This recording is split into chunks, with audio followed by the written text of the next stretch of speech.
Hello party folks, thank you so much for joining my channel, Skyyy reads, rants, and raves. If you would like to join the party, please like and subscribe and comment down below to let me know what you think of my content. So today I am going to be doing a 2020 year wrap up where I just talk about all of the books that I read in 2020, and I only read 7 of those, so that should be really fun. Anyways, so the first book that I read this year was Little Fires Everywhere by Celeste Ng. So the reason that I had picked up this book in order to read it was that Hulu was going to be making a TV show based off of it, and I can't watch a TV show or a movie that books are based off of without having read the book first. I am one of those. And so I picked it up and I told my grandma and my mom that I wanted to read this book and finish it before we watched the TV show. However, my grandmother and mother decided that they did not want to continue to wait for me, and they decided to watch the show without me, and I still have not seen the show yet. So, or I haven't seen like most of the show, I guess, I don't know. But I felt that it was very rude of them to go ahead and do that, and I would disown them, but Jesus says I have to forgive them, so I'm doing so, but not because I want to. Anyways, so Little Fires Everywhere, if you are unaware, follows these two families. One of the families is the wife is a Stepford wife, but she lives in the 1990s. So she's very traditional. She does have a job. She's like a news reporter or like a news article writer or something. But other than that, she's mostly concerned with, having the perfect life and having the perfect kids and, being, a perfect person. And she's one of those people who really likes to pat themselves on the back for doing good things. So instead of being a person who does good things because, their heart moved them to do or just because it's the right thing to do, she does good things because then she can kind of pat herself on the back for being a good person, and also so that other people will know what a good person she is. I'm not sure if I'm explaining the difference between those two types of people well, but that's the kind of quote-unquote good person that she is.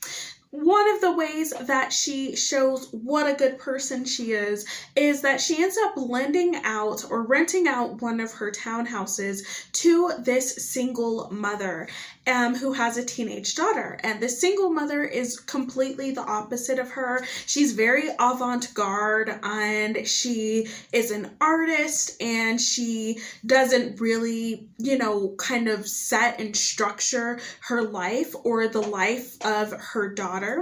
And so the story commences where these two women and mothers really begin to butt heads because the daughter of the single mother and the children of the Stepford wife begin intermingling, and it causes a lot of situations where they tend to butt heads, and there is a mystery in the book that it's kind of leading up to.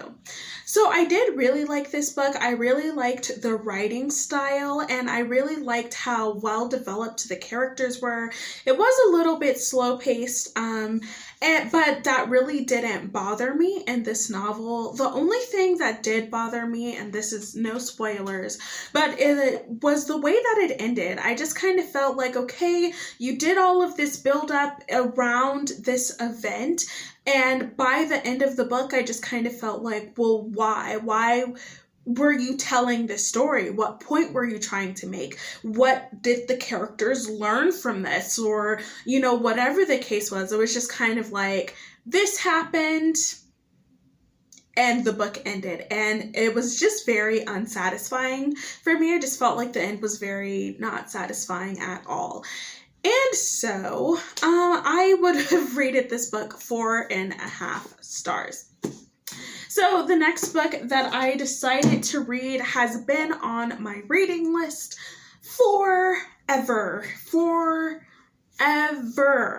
And that is Red Queen by Victoria Aveyard. So if you are a part of the booktube community, you know that there is so much hype, or was, when it came out, there was so much hype surrounding this book, and so many people were so excited about it.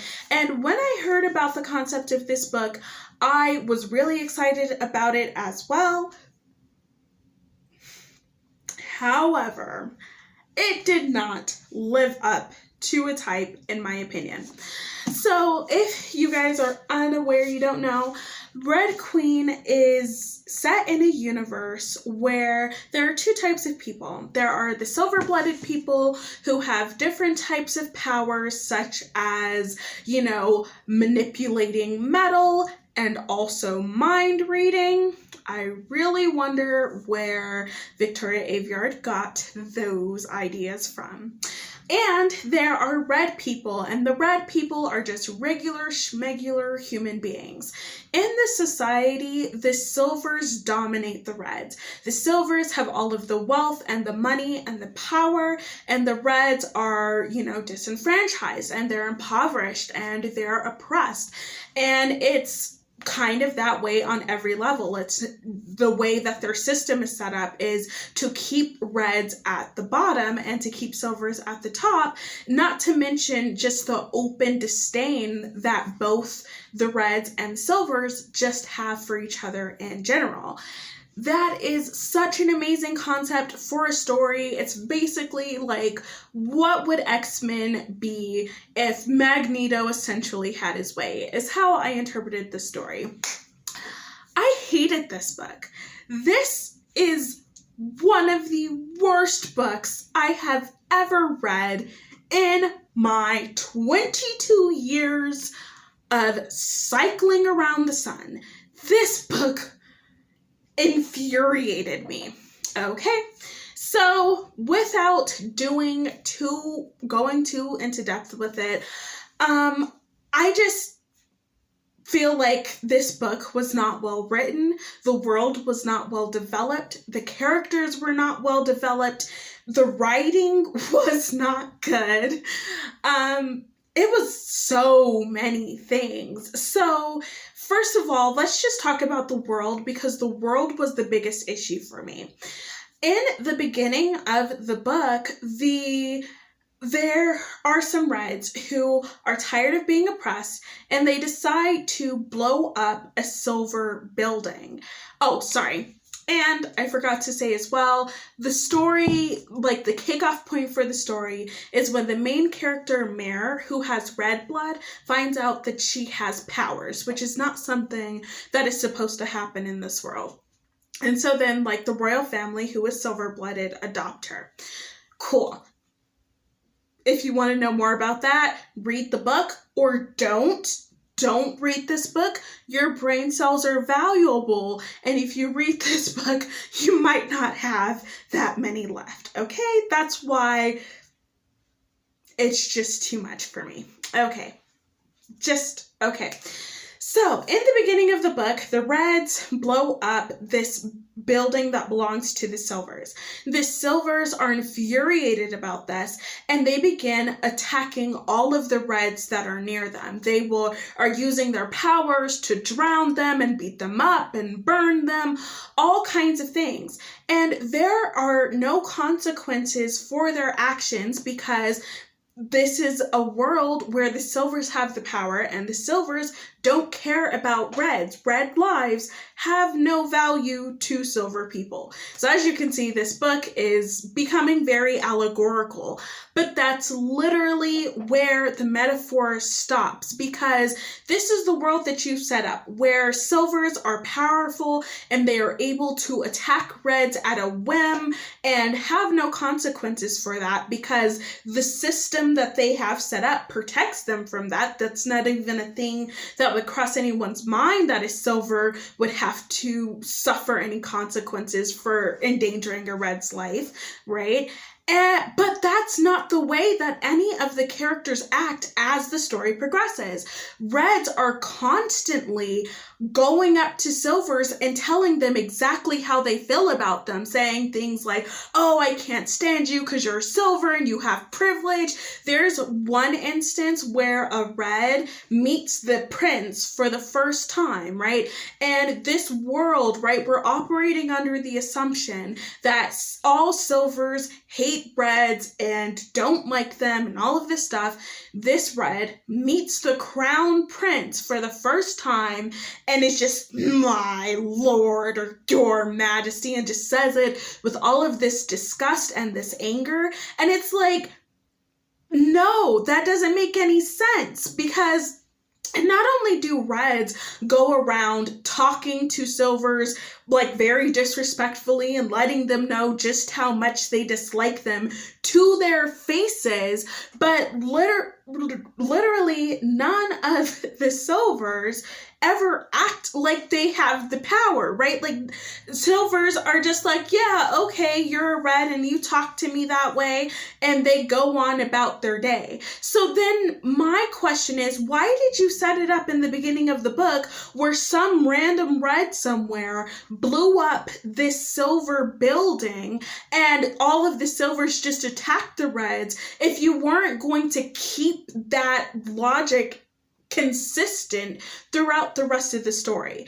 So that was a huge issue for me. It made it very hard for me to get into it because I just felt like it wasn't realistic. It's not realistic even in real life. I don't think people from marginalized and disenfranchised groups make it a habit of going up to a person with privilege, going up to them and just to their face and yelling at them about their privilege. Like, yes, one or two people might do it. And yes, most people may feel comfortable doing that on the internet, but that's not generally how people work. And so it's not just that that's not how it works in real life, but that's literally the way that she set up this book. And that's how you would think the Reds and the Silvers would react in this situation. So it was just very frustrating. That was just the first thing. The second thing was that the author was not a good author. Let's just talk about the way that she structured the book. As the reader, I could literally tell on what page she decided to make each and every decision she made. Like on page 200, I knew that at that moment she had decided to introduce a love aspect to the story. It's just, there's no setup or build up throughout the story for anything. Things just happen just randomly, and it's like the author hadn't set up or planted anything to lead you to a conclusion that something was going to happen.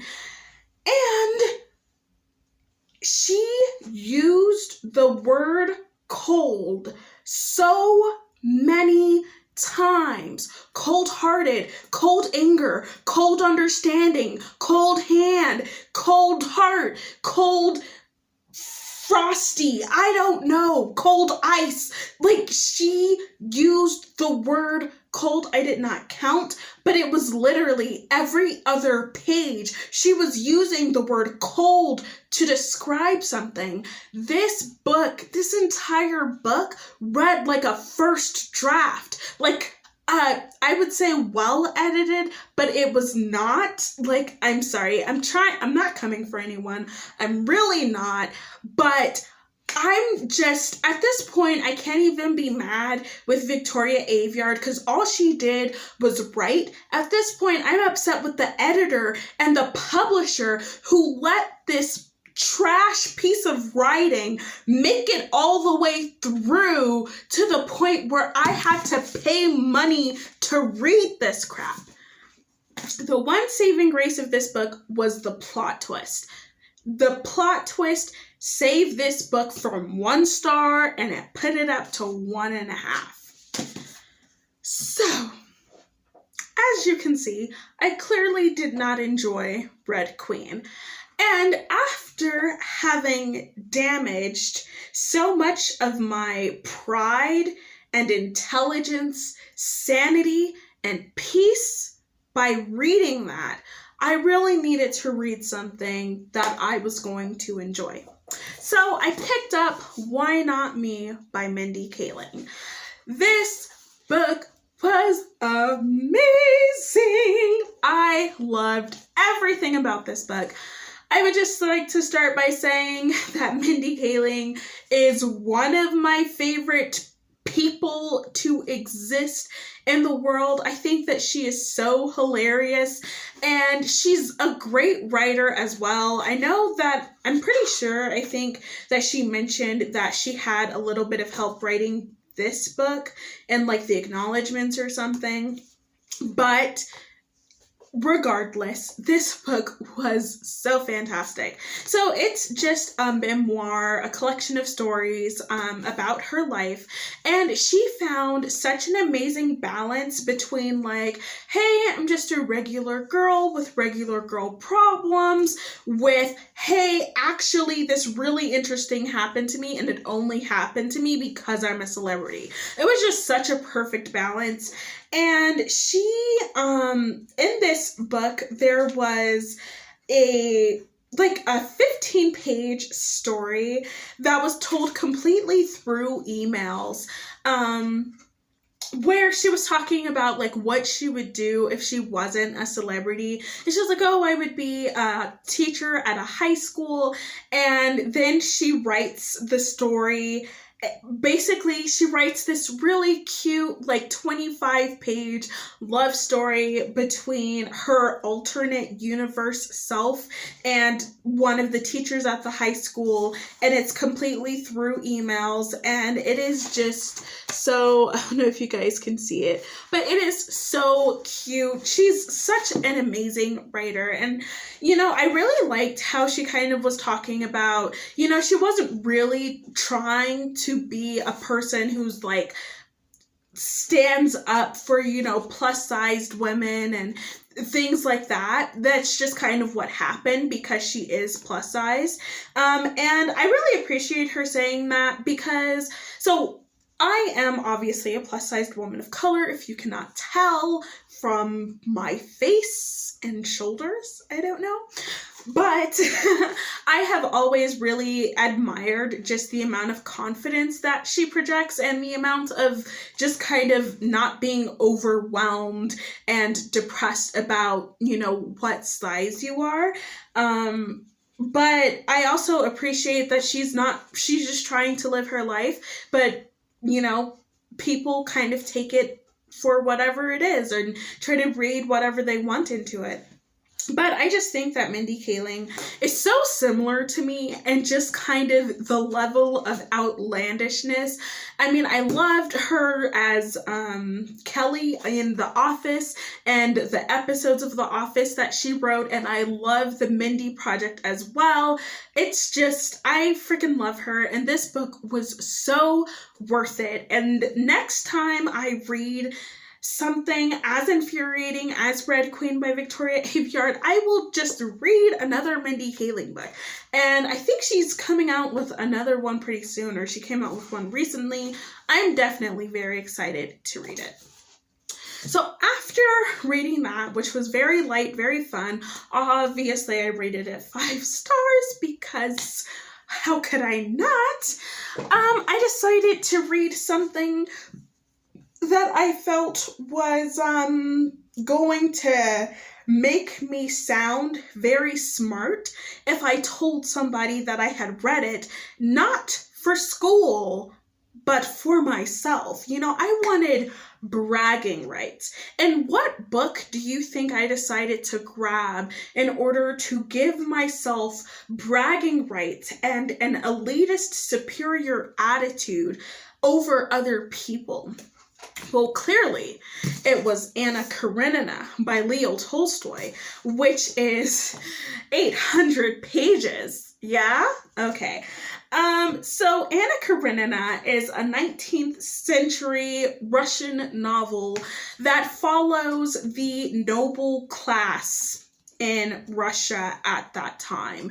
The story kicks off when Anna Karenina, who is a well-respected woman in society, begins having a very steamy affair with a young man who was 10 years younger than her. Not that him being 10 years younger than her was ever a part of the story that anyone ever commented on, but she just starts an affair with someone was really more so what the issue was, but also he was a younger man, which honestly, come on, I think that most women should be trying to, like, if you're gonna have an affair, which I don't condone, don't have affairs are bad, but why not do it with somebody younger than you and who's like hot and stuff? That's how I felt about it. Okay, so my thoughts on Anna Karenina, is that it was way too long. It's way too long. This book, which is 800 pages, could have been 400 pages long, okay? So, first of all, this book, even though the main character is Anna Karenina, it follows several members of the gentry. There's Anna, her brother Stiva's wife Dolly, Dolly's sister Kitty, Kitty's love interest Levin, and then Alexei Vronsky, who's the man that Anna has an affair with, in addition to Anna's husband, Alexei.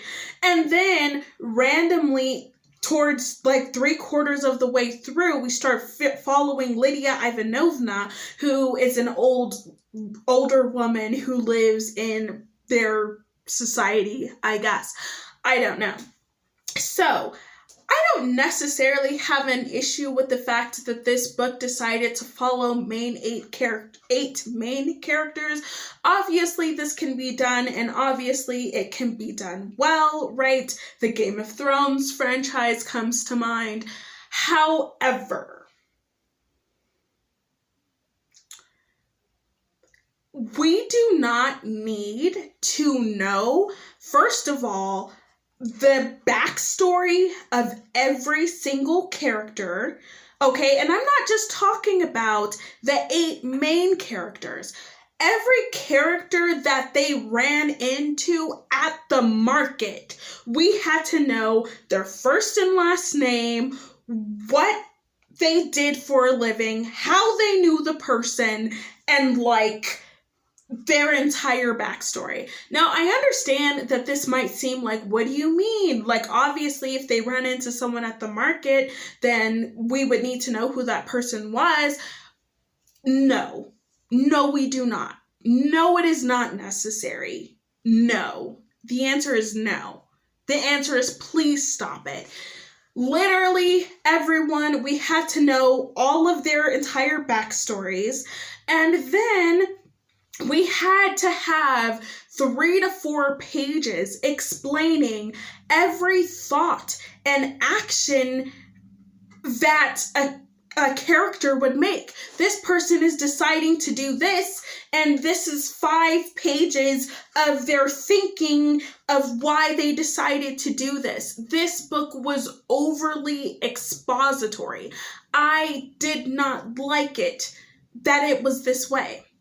My other issue with this book was that Levin, okay, first of all, the book is called Anna Karenina. You would think that Anna Karenina is the main character. Anna Karenina is not the main character. Levin Nikolai Dmitrovich is the main character. Do I hate Nikolai Dmitrovich Levin? As a matter of fact, I do. Throughout the book, Levin is supposed to be this sympathetic character, which makes sense because I ended up reading that Levin's character was based off of Leo Tolstoy himself. So, of course, he would want himself to be, you know, a character that was sympathetic. However, it was incredibly hard for me to sympathize with him. The first time we meet him, he tells us that there are two types of women. There are the angelic, virginal types of women, and then there are the rodent women who are promiscuous and, you know, disgusting, and they like have sex, and that's bad. And listen, I wouldn't necessarily have such an issue with him expressing this view if he hadn't said it in response to learning that his best friend, Stiva, had just cheated on his wife. So my question is, where does your adulterous friend fit into this very strict view of women? What kind of man is he? Why aren't we focusing on that? Then we learn that Levin is just one of those people who denies that he has privilege in an intellectually dishonest way. So throughout the book, we're following Levin as he's having these various political discussions. In these political discussions, he says that he doesn't want to build schools for the poor because his kids are never going to use those schools, and that he doesn't like the idea of capitalism because it's inherently evil, even though in their communist society, he gets paid like 50,000 rubles a year for not doing anything, and peasants get paid $5 a day for working their butts off, and capitalism could help them go up in life. And he's like, no, I don't want that because, you know, that would hurt me in some way to give these peasants an opportunity. Literally, he has to make a distinction between every person who is a peasant and who is a noble. He is very elitist. It's not okay. And then in that same chapter, essentially he ends up saying that okay, fine, he has privilege, but he can't admit that he has privilege, because if he did, then that would give him the responsibility of helping those who are less fortunate than he is, but he has no desire to do that, and because he doesn't want to feel like a bad person, it's easier for him to just deny the fact that he has privilege. Which, first of all, thanks for being honest about it. Points for that, but does it make you a likable person? No, it does not. Not only that, but we had to follow Levin for 200 pages as he tries to rehabilitate his farm to make it more profitable. Listen, Leo Tolstoy, if you wanted to write a book about 19th century Russian agriculture, you should have written a book about 19th century Russian agriculture and not try to fit it in with this narrative about Anna Karenina and her steamy love affair. So here's a spoiler alert for those of you who have not read it, but Anna dies like 100 pages before the end of the book. And then we continue to follow Levin as he's going through some stupid, pointless existential crisis. I guess that Nikolai Dmitrovich Levin just doesn't have the same ring to it as Anna Karenina. Overall, though, I do think that it was a good story, and so I rated it 3.5 stars. Whew.